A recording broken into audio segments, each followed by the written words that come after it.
Okay, let's discuss about react memo. अच्छा, react memo basically क्या होता है और इसका यूज़ मेमो के साथ डिफरेंस क्या है और इसको किस तरीके से हम प्रॉपरली इसको यूज़ कर सकते हैं and what are the scenarios where it is basically useful. तो ये मेरे पास एक कंपोनेंट है, रिएक्ट की एप्लीकेशन है वर्जन 18 के अंदर। यहाँ पे एक पेरेंट कंपोनेंट है। पेरेंट कंपोनेंट के अंदर एक पेरेंट कंपोनेंट का लोकल स्टेट वेरिएबल है विच इज़ जो कि एक नंबर है जिसको, और ये जिसका बटन है यहाँ से जिसको इस लोकल वेरिएबल पेरेंट के लोकल वेरिएबल को मैं इंक्रीमेंट करूँगा। एंड देन चाइल्ड कंपोनेंट है, एक चाइल्ड कंपोनेंट जो कि पेरेंट कंपोनेंट के अंदर यूज़ हो रहा है। और यहाँ पे हमारे पास एक चाइल्ड कंपोनेंट में हम बेसिकली एक नंबर पास कर रहे हैं, स्टेट जो कि स्टेट वेरिएबल पेरेंट के अंदर है उसको हम चाइल्ड कंपोनेंट के अंदर पास कर रहे हैं। और ये बेसिकली जो चाइल्ड का नंबर है ये पेरेंट के अंदर से इंक्रीमेंट हो रहा है। And then we have a child के अंदर एक ऑब्जेक्ट पास हो रही है। लेट्स आई थिंक अभी चाइल्ड की जो ऑब्जेक्ट है इस पर फोकस नहीं करना चाहिए, इसको एक दफ़ा फॉर द टाइम बीइंग मैं कमेंट आउट कर देता हूँ। चाइल्ड की ऑब्जेक्ट का जो ये बटन है इसको मैं कमेंट आउट कर देता हूँ। यहाँ से चाइल्ड की जो ऑब्जेक्ट पास हो रहा है इसको भी मैं अभी से कमेंट आउट कर देता हूँ। चाइल्ड की ऑब्जेक्ट भी यहाँ से पास नहीं हो रही और फिर क्या होगा, यहाँ पे चाइल्ड की ऑब्जेक्ट जो है वो रिसीव भी नहीं होगी। बाद में इसको यूज़ करना है, इसलिए for the time being I am just commenting it instead of removing it. और हियर वी गो, ये इसको मैं reload child object is not defined. अच्छा, ये कंसोल के अंदर भी है। यहाँ पे भी what I can do is मैं चाइल्ड ऑब्जेक्ट को कंसोल के अंदर से भी रिमूव कर देता हूँ।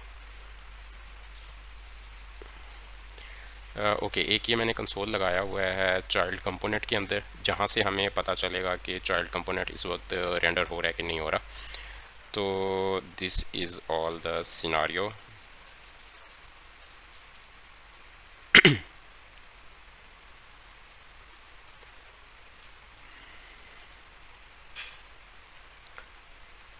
ये चाइल्ड की अच्छा इंक्रीमेंट, सबसे पहले अब यहाँ पे ये देखना है कि इसको मैं क्लियर कर देता हूँ। मैं लोकल नंबर को इंक्रीमेंट कर रहा हूँ। लोकल नंबर बेसिकली कहाँ पे है, ये तो है पेरेंट का लोकल है। ये नंबर यहाँ से मैंने ये इस बटन पे क्लिक किया है, ये फंक्शन कॉल हुआ है, इस इंक्रीमेंट लोकल नंबर वाला फंक्शन कॉल हुआ है और इसके अंदर से लोकल नंबर का फंक्शन की प्रीवियस वैल्यू लेके और उसके अंदर इंक्रीमेंट हो रहा है। Simple straight forward. लेकिन इसमें सोचने की बात यह है कि चाइल्ड नंबर के अंदर तो हमने कोई चेंज नहीं किया, तो why is basically child component is being rerendered. तो इस चीज़ को हमें थोड़ा परफॉर्मेंस वाइज जो है इम्प्रूव करना होगा, इसको हमें स्टॉप करना चाहिए कि चाइल्ड कंपोनेंट जो है वो रीरेंडर ना हो। तो इसके लिए बेसिकली रिएक्ट के अंदर हमारे पास एक मेमो का फंक्शन आता है। We what we can do is we can wrap the component, जो कि चाइल्ड कंपोनेंट का जो फंक्शन है इसको हम मेमो के अंदर रैप कर देंगे एक्सपोर्ट करने से पहले। तो इससे बेसिकली होगा क्या कि चाइल्ड कंपोनेंट के जितने भी प्रॉप्स हैं ना वो इसको मेमोइज मेमोरी में सेव कर लेगा रिएक्ट। और उसके बाद जब भी वो देखेगा कि चाइल्ड कंपोनेंट को री रेंडर करना है या नहीं करना, तो उससे बेसिकली वो उससे पहले वो कैशे के अंदर से जो उसके प्रीवियस वैल्यूज़ उसकी पड़ी हुई हैं उसके साथ उनका कंपैरिजन करेगा। इन करंट सिनारियो बेसिकली क्या करेगा, ये जो नंबर हमारे पास आ रहा है इसको वो प्रीवियस वैल्यू के साथ वो कंपैरिजन करेगा इसका, और अगर नंबर में कोई चेंज हुआ तो फिर वो इस कंपोनेंट को री रेंडर करेगा, और अगर चेंज कोई ना हुआ तो फिर it will not re render this. तो दैट इज़ द सिनारियो। इसको मैं अभी सेव करके let me reload this as well. अच्छा, चाइल्ड कंपोनेंट स्टार्ट में रेंडर हो गया है। चाइल्ड कंपोनेंट के अंदर वैल्यू जो है वो हमने 10 पास की हुई है यहाँ से। It is a hard coded value जो यहाँ से हम 10 पास कर रहे हैं। और उसके बाद मैं अब इंक्रीमेंट कर रहा हूँ, इंक्रीमेंट हो रही है वैल्यू, लेकिन सिर्फ वो पेरेंट कंपोनेंट के अंदर वैल्यू हो रही है and child component is not being rerendered now. So that was a scenario. अब इसमें ये तो हो गई बात इसकी प्रीमिटिव डाटा टाइप्स की। प्रीमिटिव डाटा टाइप्स कौन कौन से होते हैं, नंबर, स्ट्रिंग, बूलियन। इस केस में स्ट्रेट फॉरवर्ड कंपैरिजन होता है और वैल्यू की वैल्यू से कंपैरिजन होता है।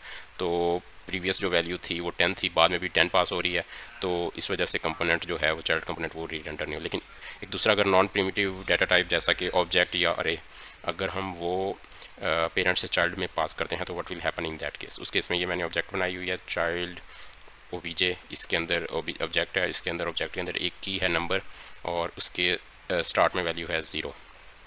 और फिर ये एक हैंडल चाइल्ड ऑब्जेक्ट का फंक्शन है। इसके अंदर क्या हो रहा है, प्रीवियस ऑब्जेक्ट हमारे पास आएगी और स्प्रेड ऑपरेटर के थ्रू प्रीवियस ऑब्जेक्ट को हम स्प्रेड करवा देंगे, और फिर उसके बाद नंबर में बेसिकली हम 0 के बजाय हम 10 रखवा देंगे। तो लेकिन इस केस में होगा क्या कि ये एक नई ऑब्जेक्ट बेसिकली होगी सेट प्रीवियस। तो सबसे पहले मैं आपको ये चला के दिखाता हूँ and then I will explain. तो अभी हम क्या करेंगे, चाइल्ड कंपोनेंट में हम नंबर के साथ चाइल्ड ऑब्जेक्ट भी पास करेंगे and then we have a button handle child object जो कि बेसिकली चाइल्ड ऑब्जेक्ट को चेंज करेगा। यहाँ पे अब हम नंबर के साथ साथ हम चाइल्ड ऑब्जेक्ट भी रिसीव करेंगे, और इसके अलावा चाइल्ड ऑब्जेक्ट को हम कंसोल भी करवा लेते हैं, और कंसोल करवाने के साथ अब हम यहाँ पे चाइल्ड कंपोनेंट ऑब्जेक्ट को हम स्ट्रिंगिफाई करके शो भी करवा देते हैं। सेव करवा लिया, रीलोड कर लिया। स्टार्ट में क्या हो रहा है, ये कंसोल 2 दफ़ा क्यों शो हो रहा है। Save, reload, child component render हो गया, ऑब्जेक्ट में हमें वैल्यू मिल रही है 0। लोकल नंबर में हमने चेंज किया, इंक्रीमेंट हो गया पेरेंट का लोकल नंबर, लेकिन चाइल्ड कंपोनेंट रेंडर नहीं हुआ and that is an expected value. तो उसके बाद हम क्या करते हैं, हम चाइल्ड नंबर में इंक्रीमेंट करते हैं। चाइल्ड नंबर इंक्रीमेंट हो गया और इसके अलावा जो हमारे पास कंपोनेंट है वो भी री रेंडर हो गया। अच्छा, ये अब 2 दफ़ा क्यों हो रहा है, ये बेसिकली रिएक्ट के स्ट्रिक्ट मोड को तो मैंने बंद कर दिया था। ये अभी कंपोनेंट 2 दफ़ा री रेंडर इस वजह से हो रहा है क्योंकि हम कंपोनेंट को 2 वैल्यूज़ पास कर रहे हैं, तो इसकी वजह से कंपोनेंट जो है वो 2 दफ़ा रेंडर हो रहा है।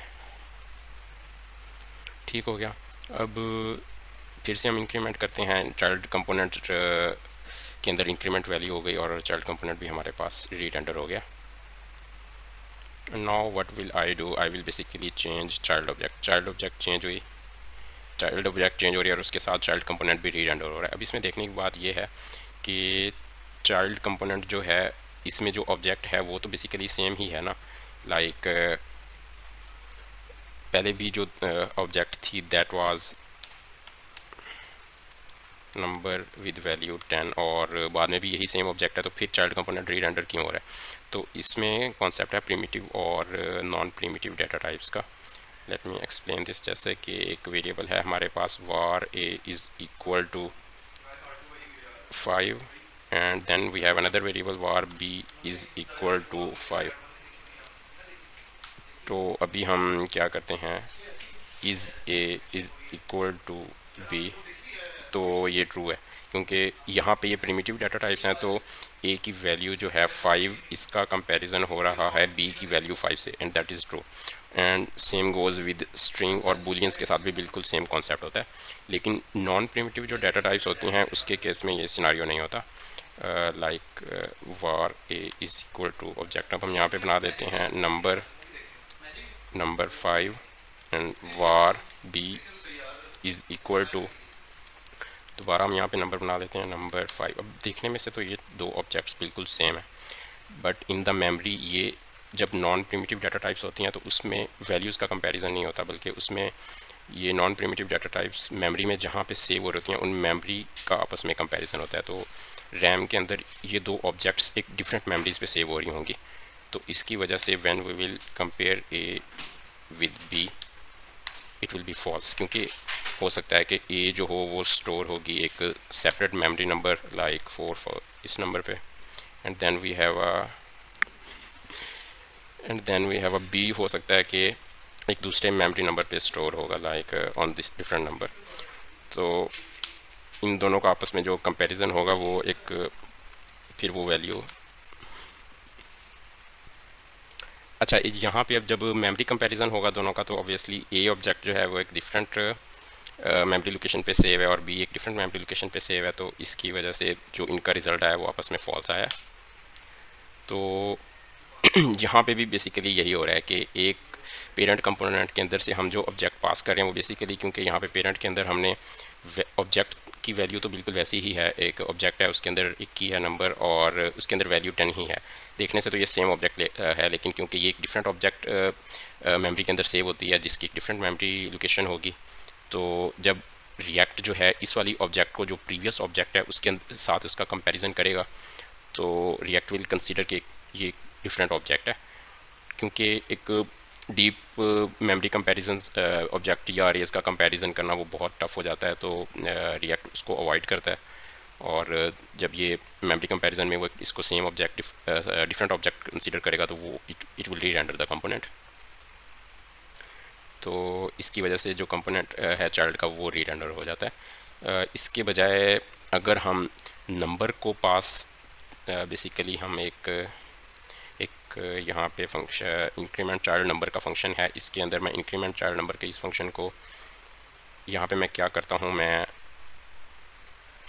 फंक्शन में इंक्रीमेंट नहीं करता, बेसिकली सेम वैल्यू ही रखवा देता हूँ। अब फंक्शन तो कॉल हुआ है, फंक्शन के अंदर वैल्यू भी सेट हुई है, लेकिन वो सेम वैल्यू है। तो क्योंकि ये प्रिमिटिव डाटा टाइप है, अब जब मैं इसको रीलोड करता हूँ इंक्रीमेंट पे लोकल पेरेंट के जो है वो चाइल्ड कंपोनेंट रेंडर नहीं हो रहा, ऑब्जेक्ट के चेंज पे कंपोनेंट री रेंडर हो रहा है। इंक्रीमेंट पे भी वो कंपोनेंट री रेंडर नहीं हो रहा, क्योंकि अब ये प्रिमिटिव डाटा टाइप है, तो इसके अंदर जो वैल्यू है वो बेसिकली सेम ही सेट हुई है। तो रिएक्ट जब इसका कंपैरिजन करता है तो वो इसकी वजह से कंपोनेंट को वो री रेंडर नहीं करता।